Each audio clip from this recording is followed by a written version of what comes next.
સોના ચાંદીની ખાસ કરીને વાત કરી લઈએ તો આપણે જે રેલી જોઈ હતી ઇન્ટરનેશનલ માર્કેટમાં, સ્થાનિક બજારમાં, આ બંનેમાં એક ઘટાડો આપણને રેકોર્ડ સ્તરેથી આવતો દેખાયો છે. હવે ખાસ કરીને ગોલ્ડ સિલ્વર રેશિયો પણ આમાં મહત્વનો ભાગ ભજવે છે. આ રેશિયો પરથી તમને ખબર પડે છે, તો રોકાણકારોને ખબર પડે છે કે કયા લેવલ્સ પર ખરીદારી કરવી સોનામાં અથવા તો ચાંદીમાં. પણ આ રેશિયોને કઈ રીતે સમજવો તેની એક વિગતો લઈ લઈએ. સૌથી પહેલાં તો આ રેશિયો જ્યારે ગોલ્ડ સિલ્વર રેશિયો 110થી વધારે હોય છે તો તમારે સંકેતો એવા બનતા દેખાય છે કે ચાંદી અત્યારે સસ્તી છે, પણ ચાંદી પર અસરની જો આપણે વાત કરી લઈએ તો મોટી રેલી અહીંયાથી કિંમતો પર આવતી દેખાઈ શકે છે. હવે આ સમય સારો સમય છે રોકાણકારો માટે અહીંયાથી વેલ્યુ બાઇંગ કરવાનો ચાંદીમાં. પણ જો આ રેશિયોની વાત કરી લઈએ તો જે 90થી 100ની વચ્ચે જો આ ગોલ્ડ સિલ્વર રેશિયો હોય છે તો પછી આ લેવલ પર સોનાની પસંદગી વધુ થતી હોય છે, પણ ચાંદીમાં રિકવરીની શરૂઆત પણ છે આ લેવલ્સ પર. એટલે રોકાણકારો માટે ચાંદીમાં એક્સપોઝર શરૂ કરવાના સંકેતો અત્યારે આ લેવલ પર બની રહ્યા છે.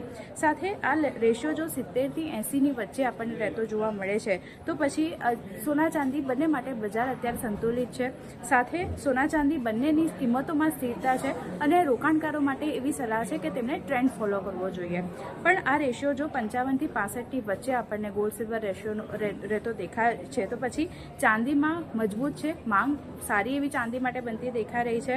આઉટપરફોર્મ ચાંદી અહીંયાથી કરતી જોવા મળી શકે છે.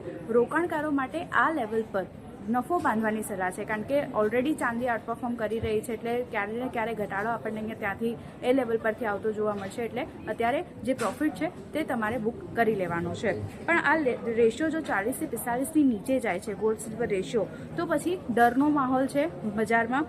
ચાંદી પર અસર, મોટો ઘટાડો આપણને કિંમતોમાં આવતો જોવા મળી શકે છે અને રોકાણકારો માટે ચાંદીમાં સેલ કરીને ચાલવાની સલાહ બનતી દેખાઈ રહી છે. હવે ઇન્ટરેસ્ટિંગ વાત એ છે કે અત્યારે જે રીતે આપણે સેલ ઓફ જોઈ રહ્યા છે, આ ગોલ્ડ સિલ્વર રેશિયો ઓલમોસ્ટ 40ની આસપાસ આપણને પહોંચતો દેખાયો છે. એટલે ક્લિયરલી ચાંદીમાં હજી આપણને આગળ ઘટાડો જોવા મળી શકે છે.